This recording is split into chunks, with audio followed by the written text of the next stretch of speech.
Yo quiero hablar hoy día del testimonio del Evangelio. Ese es el tema que hoy día quiero compartirles. Y quiero empezar con lo que la Biblia nos enseña en 1 de Juan, capítulo 5, verso del 10 al 12. Quiero que vayan ahí conmigo, lo tienen en pantalla. Dice, el que cree en el Hijo de Dios, dice, tiene el testimonio, ¿en dónde? ¿En dónde tiene el testimonio? ¿En dónde? Léalo, ¿en dónde? En sí mismo. Dice, el que cree en el Hijo de Dios, tiene el testimonio en sí mismo. Amén. ¿Cuántos pueden decir amén? Amén. Y si usted viene por la primera vez o está viniendo recién, permita abrir sus oídos en esta mañana y permita que Dios le hable, porque Él tiene algo para usted hoy día. Ahora, dice, el que no cree a Dios, dice que le ha hecho mentiroso. El que no cree a Dios le ha hecho mentiroso. Porque no ha creído, ¿en qué dice? En el testimonio que Dios ha dado. ¿Acerca de quién? De Pedro, de Marcos, de María. ¿Acerca de quién? De su Hijo. Acerca de su Hijo. Y este es el testimonio, dice, que Dios nos ha dado vida eterna. Amén. Vida eterna, dice. Y esta vida, ¿en dónde está? En su Hijo. Nuevamente, ¿en dónde está? En su Hijo. El que tiene al Hijo, dice, ¿qué tiene? Tenemos la vida. Amén. El que tiene al Hijo tiene la vida. Y el que no tiene al Hijo de Dios, ¿qué es lo que no tiene? No tiene nada. Amén. Es un estuche caminando. Disculpen la expresión, pero es una persona que camina sin sentido en la vida. Vive por la vanidad, está muerto espiritualmente. Hermanos, yo quiero que usted entienda algo, que Dios ha guardado todas las cosas en su Evangelio. Y tenemos que entender claramente que ¿qué cosa es el Evangelio? Es Cristo. ¿Qué cosa es el Evangelio? Es la respuesta de Dios a un problema que el ser humano tiene. El Evangelio es las buenas noticias de parte de Dios para el hombre. Amén. Ahora, sin embargo, Satanás, un enemigo real que tenemos, hace que perdamos la mirada del Evangelio al darnos otras cosas con el fin de sustituir la respuesta de Dios con otras cosas que pueden ser muy parecidas, pero que su final son camino de muerte. El enemigo es muy astuto. Por eso es que nosotros, los que estamos aquí, los que estamos escuchando este Evangelio, debemos procurar vivir para el Evangelio. Amén. Yo quiero que eso esté claro, hermano. Nosotros debemos procurar vivir para el Evangelio y que éste se convierta cada día en nosotros nuestra raíz y nuestro estilo de vida. ¿Usted me entiende lo que estoy diciendo? El Evangelio tiene que ser mi vida. Amén. Tiene que ser tu vida. Todos los días. Desde el momento en que nos levantamos al momento de acostarnos. En nuestro empezar, en nuestro diario caminar. Él es el alfa y el omega, el principio y el fin. Amén. Entonces debemos procurar vivir para el Evangelio. ¿Estamos de acuerdo? Debemos abrir los ojos espirituales y ser capaces de ver la gloria de Dios que se ha levantado sobre nosotros como personas que tienen el Evangelio. Hermanos, lo que Dios ha depositado en nosotros es poderoso. No solamente es su Espíritu Santo, sino es todo Él. Se ha dado. Todo Él, la plenitud de Dios está en nosotros. Y está queriendo manifestarse.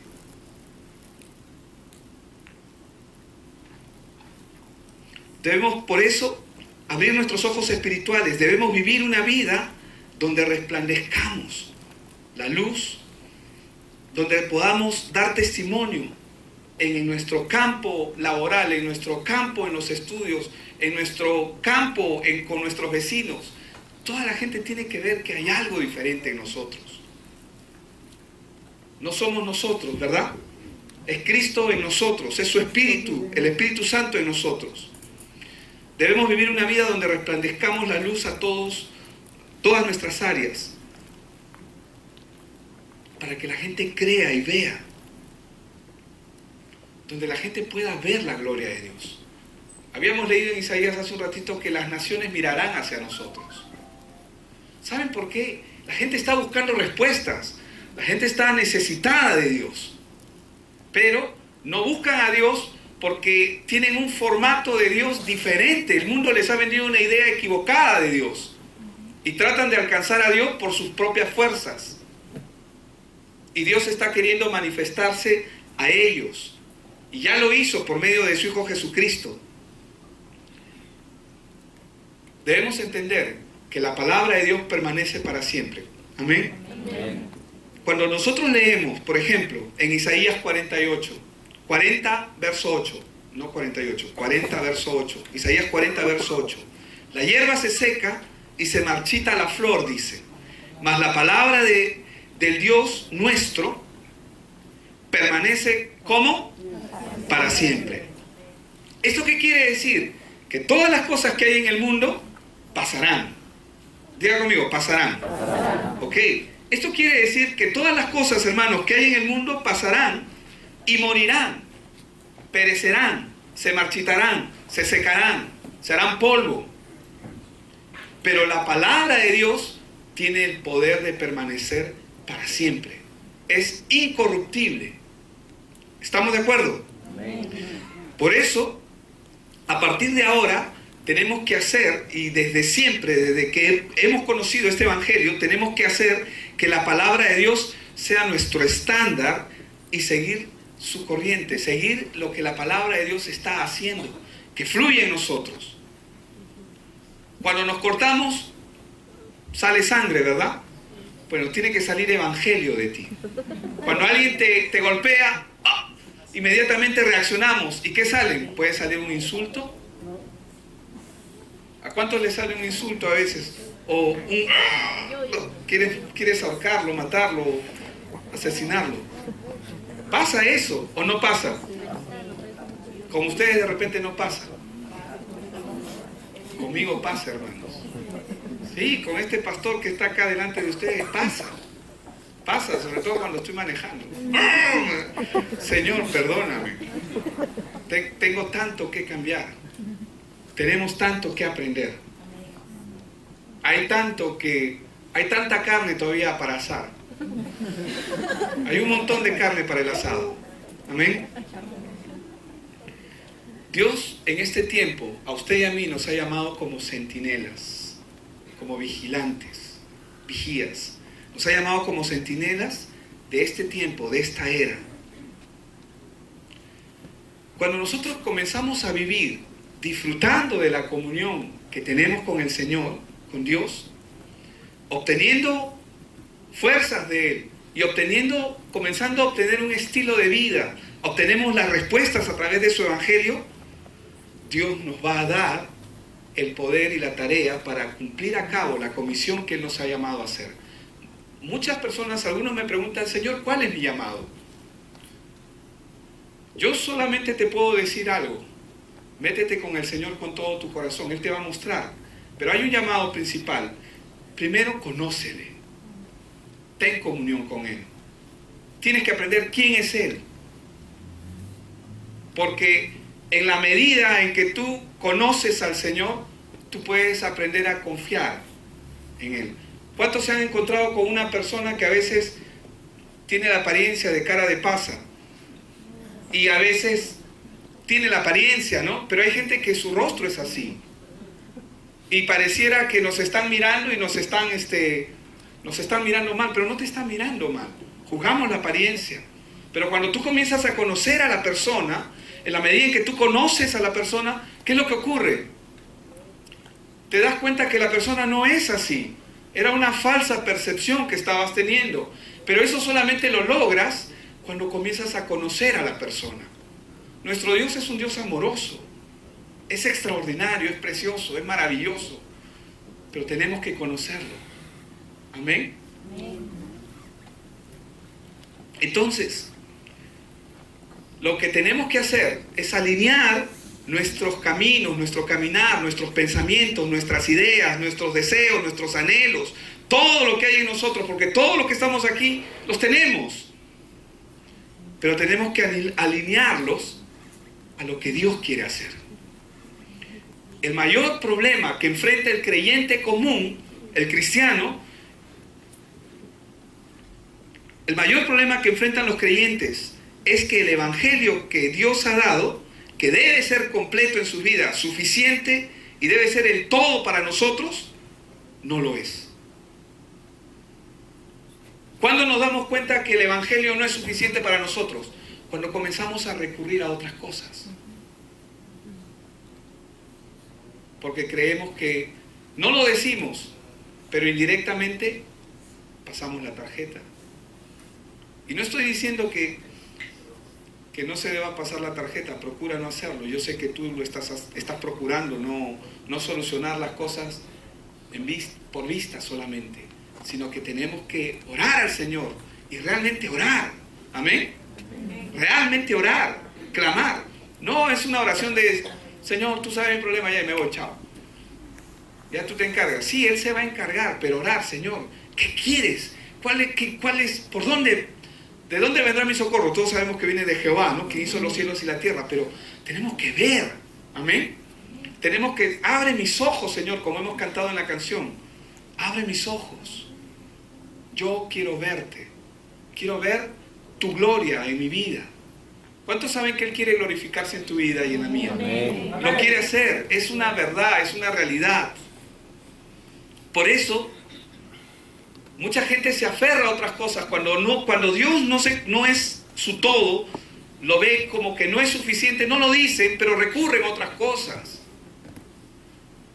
Ayer conversaba con una persona y me decía, sí, pero yo creo que las terapias no son malas. Sí, es verdad, no son malas las terapias. Ayudan las terapias. Pero si nosotros tenemos a Cristo, tenemos el Evangelio, no estoy diciendo que la terapia no sea buena. Pero en realidad Cristo tiene el poder de solucionarlo todo. Las terapias existen como la medicina existe y como otras ciencias se han desarrollado, existen para ayudar a la gente cuando todavía no tiene la plena capacidad de caminar con Dios. Pero nosotros debemos tratar de caminar con el Señor. Por otro lado, Dios hizo la obra de cambiar el mundo a través de aquellos que entendieron el plan que Dios tiene para sus vidas y el propósito que Dios tiene para sus vidas. Cuando la gente entiende el Evangelio, cuando los hermanos, nosotros, entendemos y empezamos a entender el Evangelio, nos damos cuenta, como tiene que ser en todo tiempo, que Cristo lo es todo y en Él está todo. En Él está todo. Todas las respuestas que yo necesito están en Él. Todo. Todo, pastor, sí, todo. Y quiero que vayan conmigo porque quiero mostrarles esto a través de la palabra. Amén. Quiero mostrarles que este evangelio es poderoso, funciona. Y quiero que vayan conmigo al libro de Daniel, capítulo 3, y vamos a leer desde el verso 1 al 30. Yo quiero que usted navegue conmigo por la palabra de Dios y disfrute de lo que la palabra de Dios nos dice, disfrute de lo que la palabra de Dios nos enseña. Amén. Amén. ¿Cuántos se van a conectar? Amén. Amén. Si hay alguien que se está durmiendo, dile, oye, conéctate. Suave nomás. Que el codazo no sea tan duro. Una palmadita al costado. Vamos a ver un ejemplo, hermanos. Un ejemplo claro. Daniel, capítulo 3, del 1 en adelante, dice, el rey Nabucodonosor, hizo una estatua de oro cuya altura era de 60 codos y su anchura de 6 codos. La levantó en el campo de Dura, en la provincia de Babilonia, y envió el rey Nabucodonosor a que se reuniesen los sátrapas eran los líderes de las provincias, los magistrados y capitanes, oidores, tesoreros, consejeros, jueces y todos los gobernadores de las provincias para que viniesen a la dedicación de la estatua del rey Nabucodonosor, que el rey Nabucodonosor había levantado.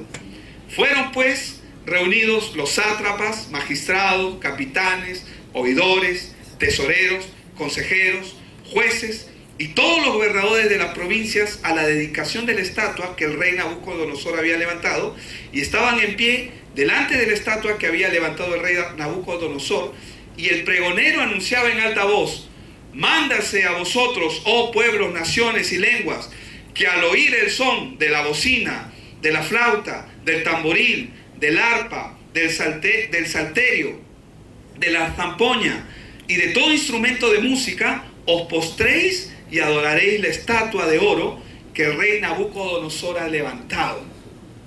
¿Estamos ahí? Y cualquiera que no se postre y adore, inmediatamente será echado dentro del horno de fuego ardiendo. Por lo cual, al oír todos los pueblos el son de la bocina, de la flauta, del tamborín, del arpa, del salterio, de la zampoña y todo instrumento de música, todos los pueblos, naciones y lenguas se postraron y adoraron la estatua de oro que el rey Nabucodonosor había levantado. ¿Está entendiendo hasta ahí, verdad? Dile de tu costado, ¿estás entendiendo? Ok, espero que sí.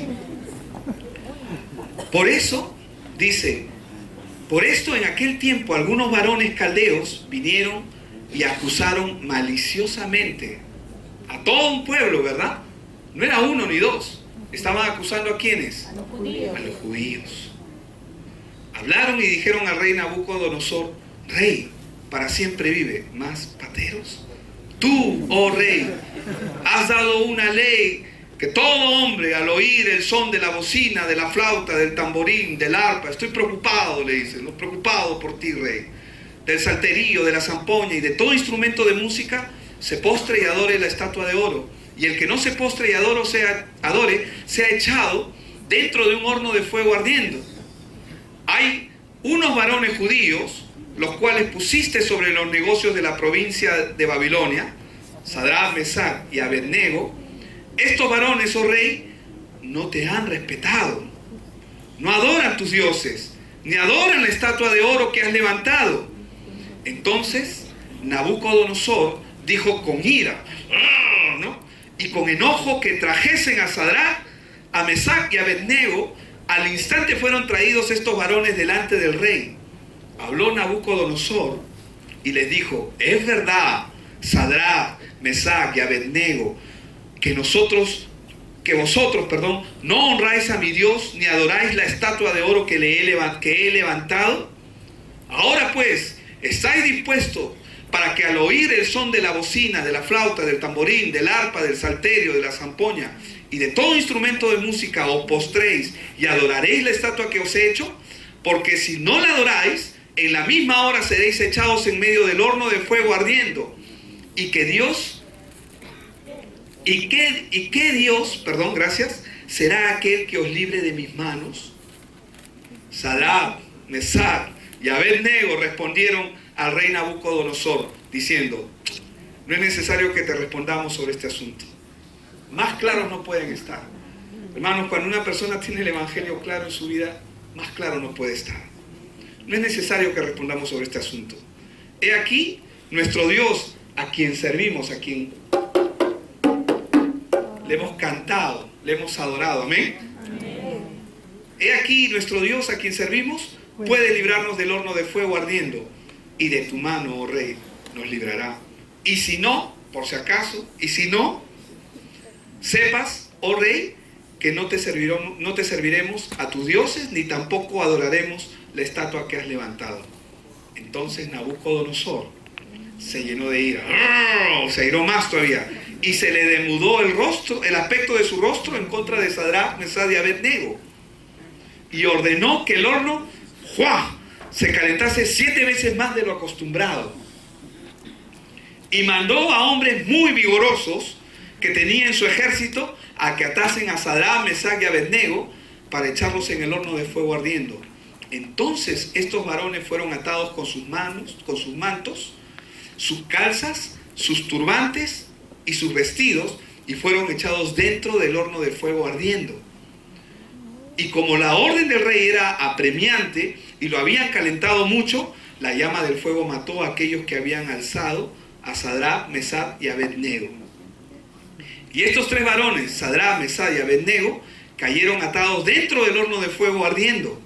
Entonces el rey Nabucodonosor se espantó y se levantó apresuradamente y dijo a los de su consejo: ¿no echaron 3 varones atados dentro del fuego? Ellos respondieron al rey: es verdad, oh rey. Y él dijo: he aquí, yo veo 4 varones sueltos que se pasean en medio del fuego sin sufrir ningún daño, y el aspecto del cuarto es semejante al Hijo de los dioses. Gloria a Dios. Entonces, ¿quién estaba ahí, hermanos? Mi Cristo, amén. Nuestro Señor Jesús estaba ahí. Entonces Nabucodonosor se acercó a la puerta del horno de fuego ardiendo y dijo: Sadrach, Mesach y Abednego, siervos, cambió, siervos del Dios Altísimo, salid y venid. Claro, él no se podía acercar, se iba a morir. Salid y venid. Entonces Sadrach, Mesach y Abednego salieron de en medio del fuego, y se juntaron los sátrapas, los gobernadores, los capitanes y los consejeros del rey para mirar a estos varones, cómo el fuego no había tenido poder alguno sobre sus cuerpos, ni aun el cabello de sus cabezas se había quemado, sus ropas estaban intactas y ni siquiera olor a fuego tenían. Entonces Nabucodonosor dijo: bendito sea el Dios de ellos, de Sadrach, Mesach y Abednego, y nuestro, amén, que envió a su ángel y libró a sus siervos. Libró a sus siervos. ¿Qué cosa? ¿Qué dice? ¿Qué cosa? ¿Qué cosa? Eso se llama fe. Amén. Que confiaron en él, que tenían fe. Y que no cumplieron el edicto del rey, y entregaron sus cuerpos antes que servir y adorar a otro Dios que a su Dios. Por lo tanto, dijo él, ¿no?, decreto que todo pueblo, nación o lengua que dijere blasfemias contra el Dios de Sadrach, Mesach y Abednego sea descuartizado y su casa convertida en muladar, por cuanto no hay Dios que pueda librar como este. Ese es nuestro Dios, amén. Amén. Hermanos, él estaba lleno de ira, estaba lleno de ego. Sadrach, Mesach y Abednego no temblaron frente a Nabucodonosor. Ellos no se intimidaron. Muchas veces nosotros nos podemos intimidar frente a noticias, frente a cosas, frente a situaciones, frente a circunstancias. Ellos ni le tenían miedo a él, ni tampoco le tenían miedo al horno de fuego. ¿Creen que ellos no sabían lo del horno de fuego? Lo sabían, lo tenían claro. Pero ellos creían en un Dios real, amén, en un Dios absoluto, en un Dios soberano, en un Dios poderoso, en un Dios omnipotente, que es el Dios que nosotros tenemos. ¿Crees que Dios no te va a librar de las cosas que crees que estás pasando ahorita? Hermanos, Él está contigo. Él está contigo y conmigo, amén. Sus ojos están puestos en ti y en mí, en todo tiempo, en todo tiempo. Pero ¿qué era lo que ellos conocían? Y acá es donde yo quiero entrar para que ustedes puedan ver la gloria de Dios. ¿Qué era lo que ellos conocían y poseían que hizo que ellos no tiemblen ante Nabucodonosor, quien era un rey poderoso en esa época? ¿Qué era lo que ellos tenían? Yo te voy a decir qué era lo que ellos tenían. Ellos conocían el problema fundamental con que todo ser humano nace. Y quiero que preste oídos, amén. Quiero que escuchen esta mañana. Señor, abre los oídos en el nombre de Jesús. Que tu pueblo escuche, Señor, lo que tú tienes que decir. Ellos conocían el problema de origen. Ellos conocían el problema de todo ser humano, de toda persona que nace en esta tierra. Ellos conocían el problema de Génesis 3. Ellos conocían ese problema. Ellos conocieron el pacto y el problema fundamental por el cual el hombre fue separado de Dios. Saben que el hombre fue separado de Dios, ¿verdad? Amén. Por causa del pecado, en Génesis 3, el hombre fue separado de Dios. Pero yo quiero que usted vea que ellos no estaban luchando contra Nabucodonosor. Él no era su enemigo. El problema no era Nabucodonosor. Tampoco era la estatua. Hola, ¿me está escuchando, hermano? El problema no era Nabucodonosor. Ese no es el problema. La estatua que se había erigido, que tenía no sé cuántos codos de altura, que ahí lo dice, 27 metros aproximadamente, y 6 codos vendrían a ser como 2 metros.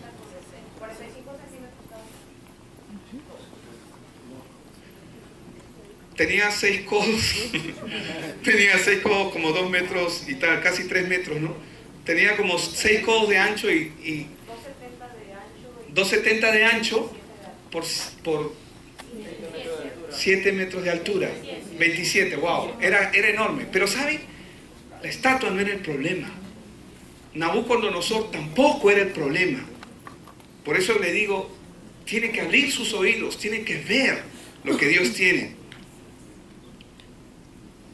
El problema de la condición en la que se encontraba el mundo de esa época se debía a un problema de raíz. Cuando viene una persona y me dice, pastor, tengo problemas en mi matrimonio, yo no dudo que tienen problemas en el matrimonio, pero ¿saben cuál es el verdadero problema? Ellos están separados de Dios. Ellos están separados de Dios. Porque los problemas vienen justamente cuando uno está separado de Dios. La maldición del hombre no es, ay, te maldigo, te hago marimba y no sé qué cosa. No, eso no es. El problema es cuando la gente vive apartada de Dios. Eso es la mayor condenación que el hombre puede tener en su vida. Todo lo demás es circunstancial. Pero había un pueblo ahí en ese lugar, toda una generación que estaba viviendo una opresión. Porque lo que ellos estaban viviendo era una opresión, ¿o no era así?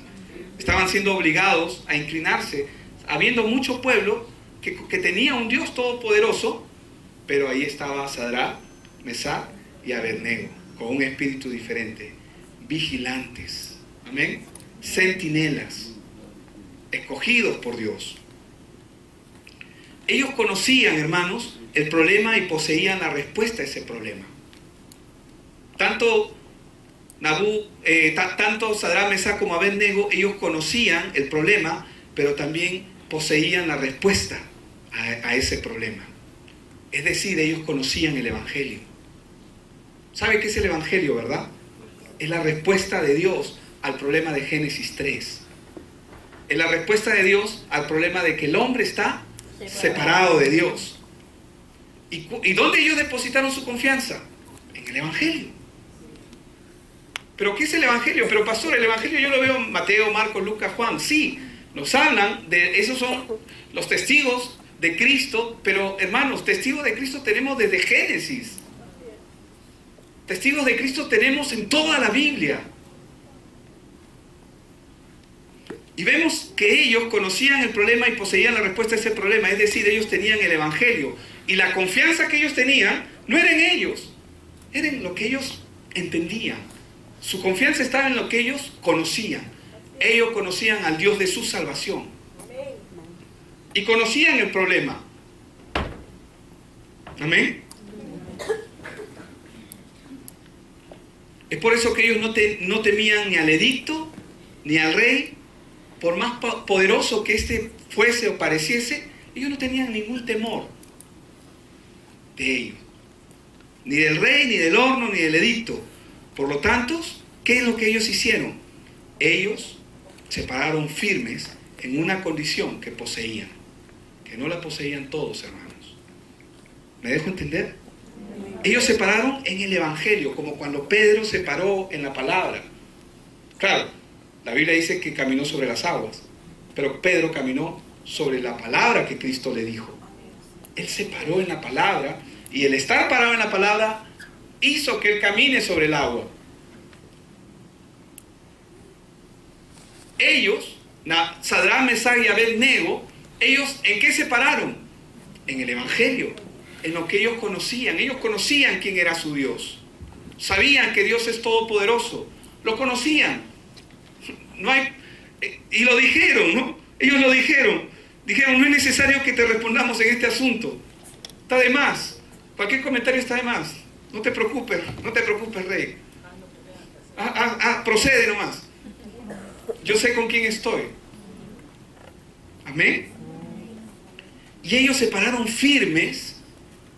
Y lo que yo quiero que usted pueda ver es contra qué ellos se están levantando. Porque Dios los escogió a ellos. Había un pueblo en ese lugar eso iba a ser una matanza extrema.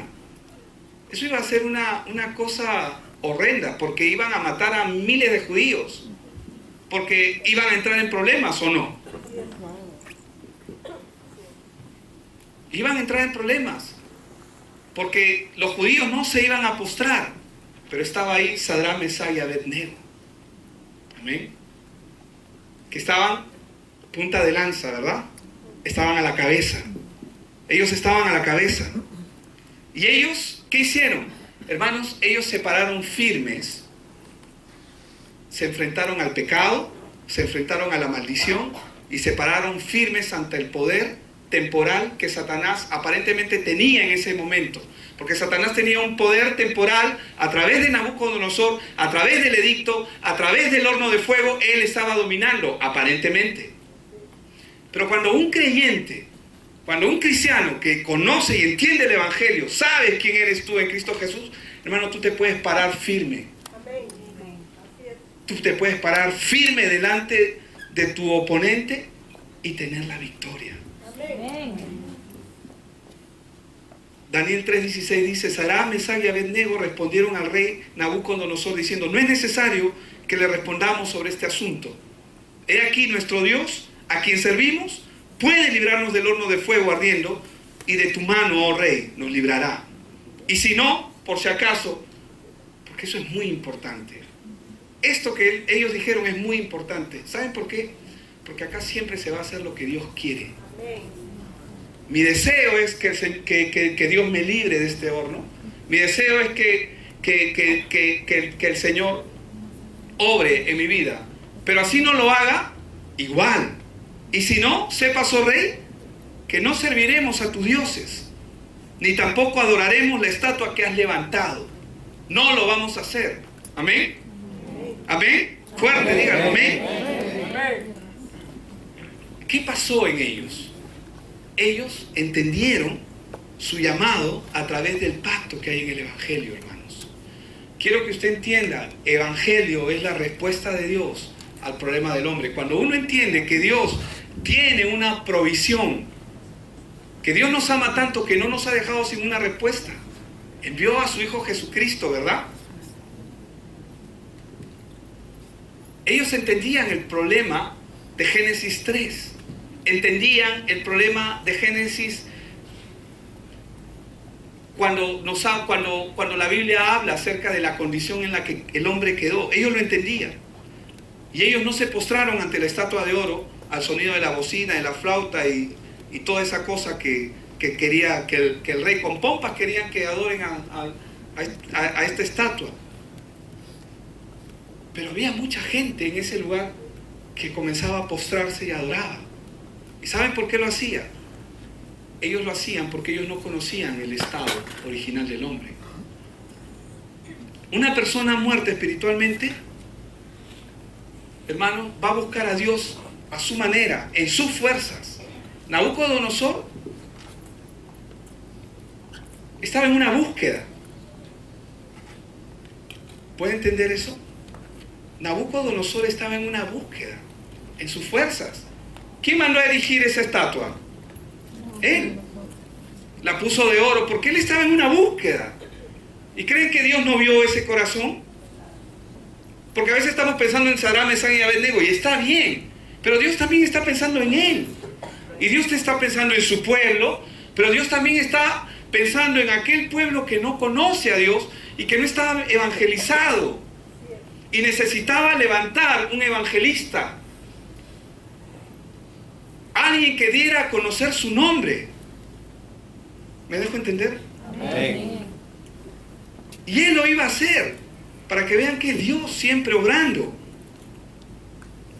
Una persona muerta espiritualmente va a buscar a Dios a su manera, en sus fuerzas, a través de su método religioso. Lo hace así porque está muerta y no entiende su condición. Esa era la condición de Nabucodonosor. Nabucodonosor levanta y erige una estatua porque él cree, eso es lo que yo necesito. Y él está tratando de darle algo que él cree que está bien a la gente. ¿Me dejo entender? Él está queriendo, él está compartiendo, entre comillas, su evangelio, su propio evangelio. Pero ahí no hay evangelio. Porque el evangelio es Dios respondiendo al hombre a su necesidad. Y ante esta actitud que está teniendo Nabucodonosor, Dios le da la respuesta que él necesita. Porque la respuesta, hermanos, no fue solamente para Sadrach, Mesach y Abednego. Si tú crees que Dios quiere salvarte a ti nomás, estás equivocado. Si te quieres quedar con el evangelio para ti solo, estás mal. Porque Dios quiere usarte. Dios quiere que nos pongamos los zapatos, el calzado, listos para predicar en todo momento. Amén. Amén. Eso es lo que Dios quiere, que tú y yo nos pongamos de acuerdo con Él. Y al impío le va a responder a través de los hijos. ¿Cómo va a responder Dios? Tiene que responder a través de los hijos, pero va a responder a través del que está conectado. Va a responder a través del que entiende, del que tiene clara la visión de que Dios ama a este mundo porque Él lo creó y que ama a toda la humanidad y es que está pendiente de ellos. Estaba pendiente de Nabucodonosor. Podríamos ver acá a Nabucodonosor como el malo y el Señor le cerró la boca. No, no fue eso. No es que Dios agarró y le cerró la boca a él, no. Dios quería evangelizarlo a él también. Dios quería que el mundo le conozca, como hoy quiere que el mundo le conozca. Él no ha cambiado, amén. Amén. Él no ha cambiado.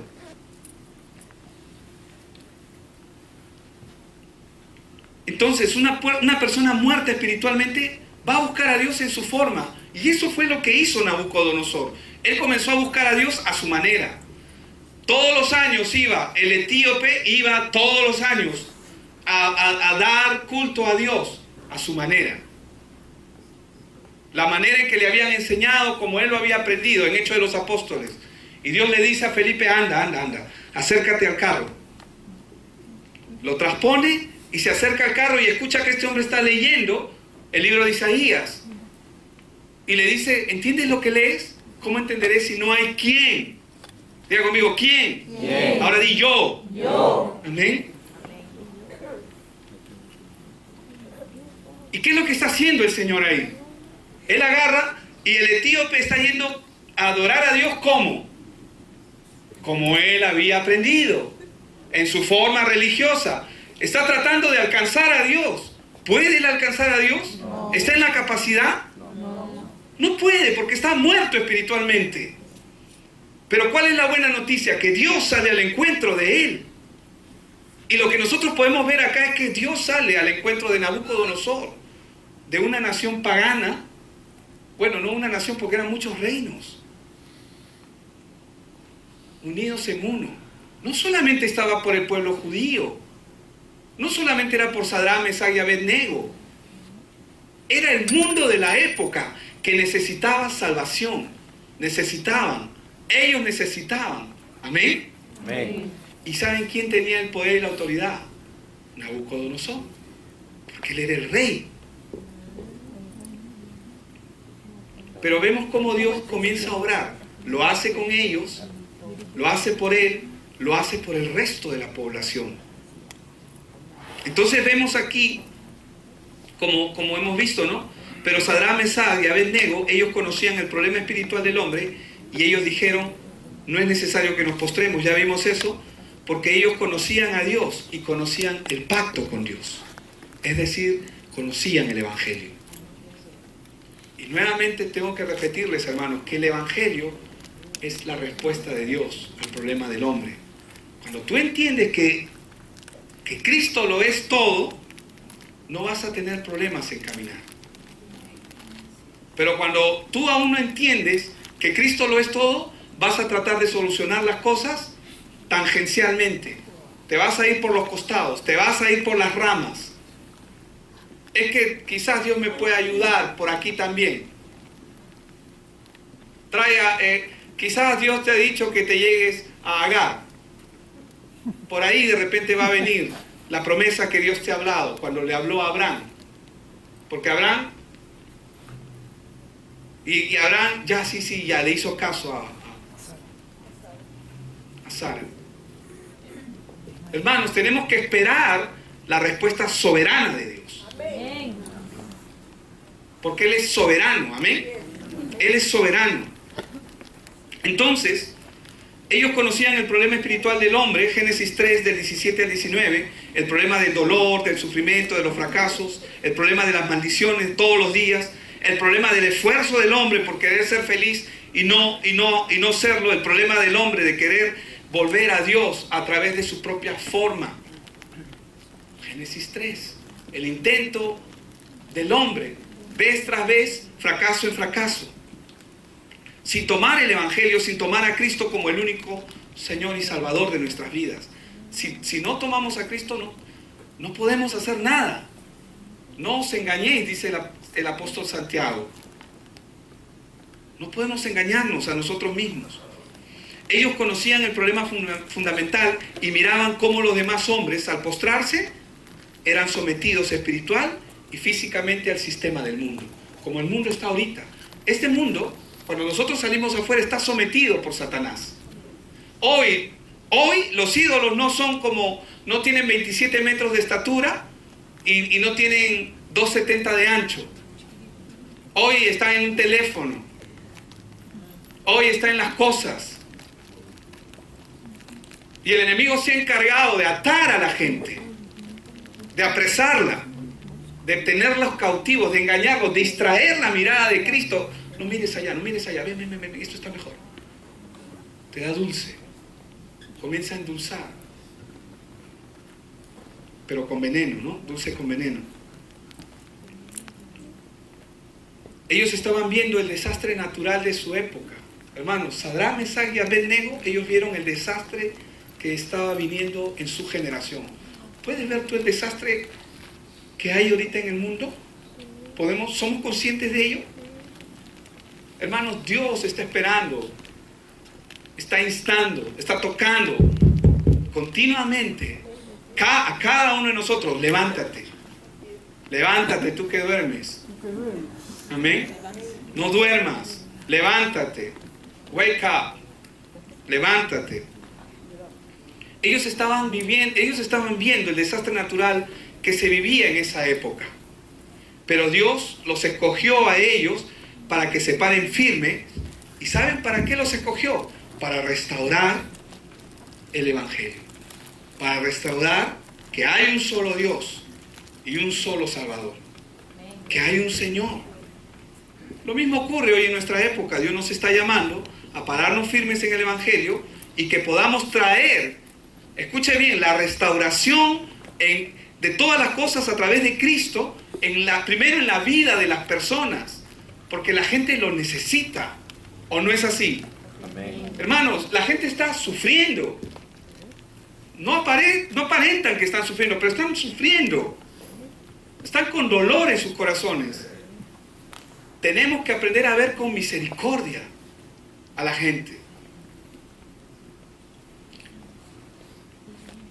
Y quiere que te diga algo, ellos anhelan a Dios, pero como no saben cómo acercarse, tienen otros dioses con D chica en sus corazones. Pero Dios está anhelando tener comunión con ellos. Cuando nosotros vemos un pasaje como Romanos 8:19, y voy a leer el 21 también, solamente el 19 y el 21, porque el anhelo ardiente de la creación es el aguardar la manifestación ¿de quién? De los hijos de Dios. Y en el verso 21, porque también la creación misma será libertada ¿de qué? De la esclavitud de corrupción a la libertad gloriosa ¿de quiénes? ¿De quiénes? De los hijos. ¿Y cuántos hijos hay aquí? Si tú eres un hijo de Dios, Dios te está llamando. Ellos no se enfrentaron al ídolo, porque el ídolo no es un problema, hermanos. Pablo no gastaba su tiempo diciendo, oye, porque tú no vas a encontrar un versículo en la Biblia donde Pablo está diciendo no adores a Diana de los Efesios. No se está enfocando en eso. Eso no es un problema. Los ídolos no son un problema. Los problemas no son un problema cuando entiendes el Evangelio. ¿Sabe por qué? Porque eso es lo que se ve. El problema es lo que no se ve. Y el problema es cuando la gente no ve el verdadero origen de su problema. Ese es el verdadero problema. Ellos se pararon y se enfrentaron ¿a quién? Se enfrentaron al problema principal. Porque eso es lo que ellos tenían que hacer. Enfrentarse al problema principal, al problema fundamental de Génesis 3. Se enfrentaron al poder, al dominio de Satanás, pero no lo hicieron solos. Lo podían hacer porque el Evangelio estaba en ellos.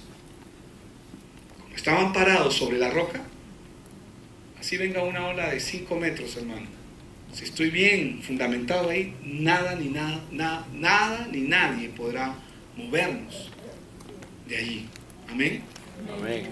Entonces, ellos podían hacerlo porque el Evangelio estaba ahí.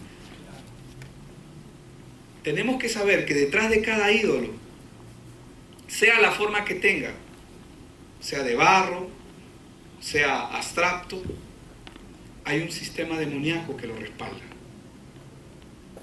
Y eso era lo que estaba ocurriendo en ese tiempo, en la época de Sadrach, Mesach y Abednego con Nabucodonosor. ¿Qué dice 1 Corintios 10, 19 y 20? Dice, ¿qué digo pues? ¿Que el ídolo es algo? ¿O que sea algo lo que se sacrifica a los ídolos?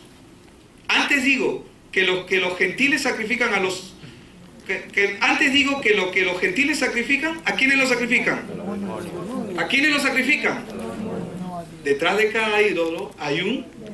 Y dice, a los ídolos, a los demonios los sacrifican y no a Dios. Y no quiero que vosotros, ¿qué dice? Os hagáis partícipes con los demonios. ¿Es clara la palabra o no? Ellos se pararon firme para dar testimonio del poder y de la soberanía de Dios. Ellos libraron una batalla espiritual en contra del poder y del dominio que Satanás tenía y tuvieron la victoria. Diga conmigo, victoria. Victoria. Otra vez, victoria. Una vez más, victoria. Victoria.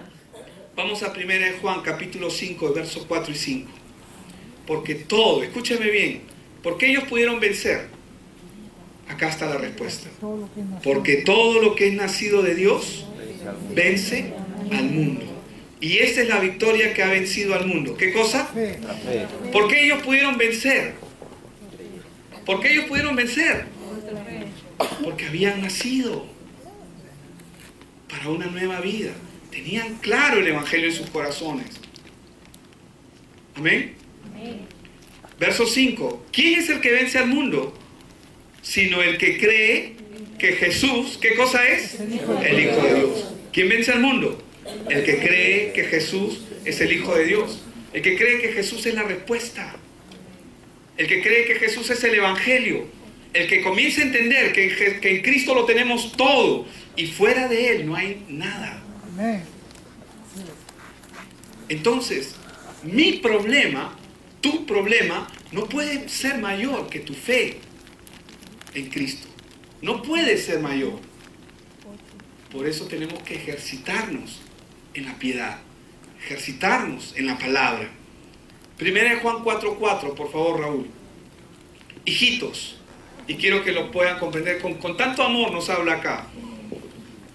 El apóstol Juan dice, hijitos, ¿vosotros sois de quién? De Dios. ¿Y lo sabéis? Vencido. ¿Por qué? Porque estamos nacidos en Dios. Todo el que es nacido de Dios vence al mundo.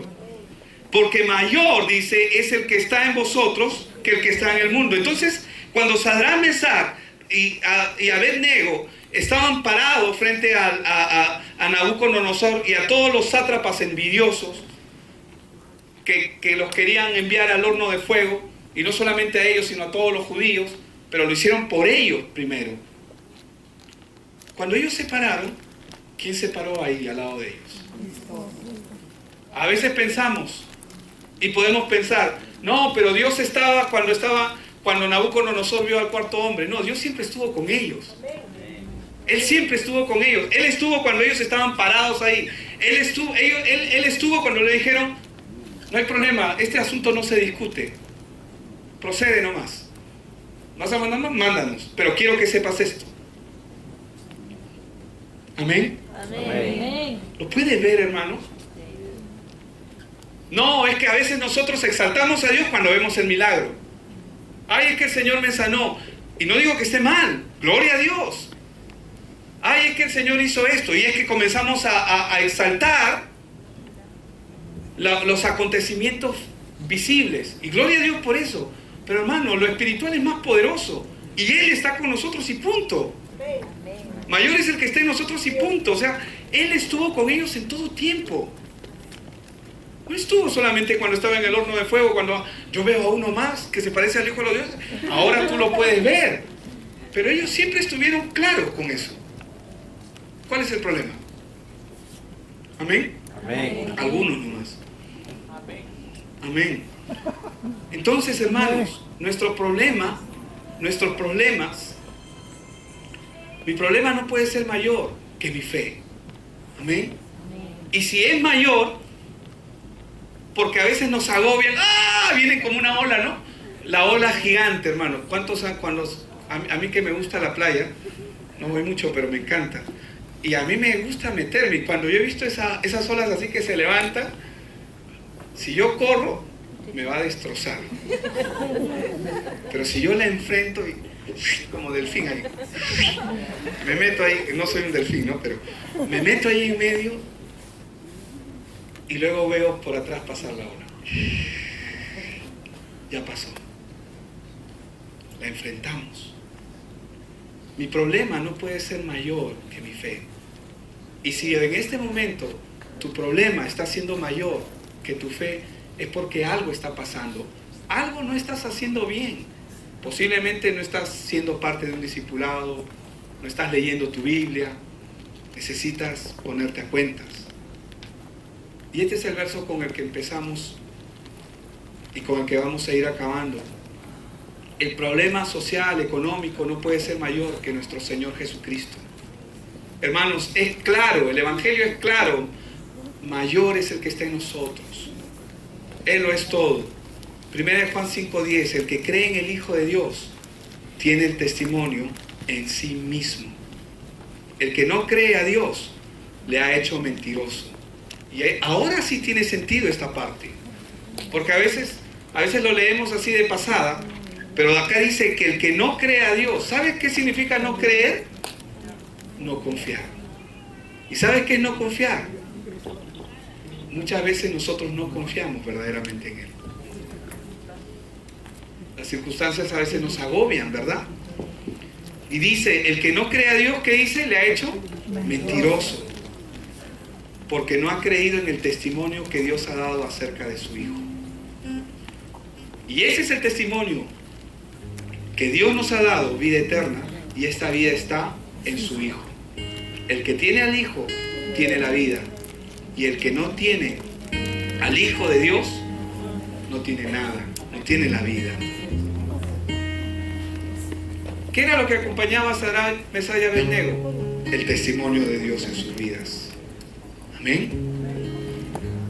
Dios ahora está llamando a una generación que se levante con el testimonio de Cristo en sus vidas. Amén. Amén.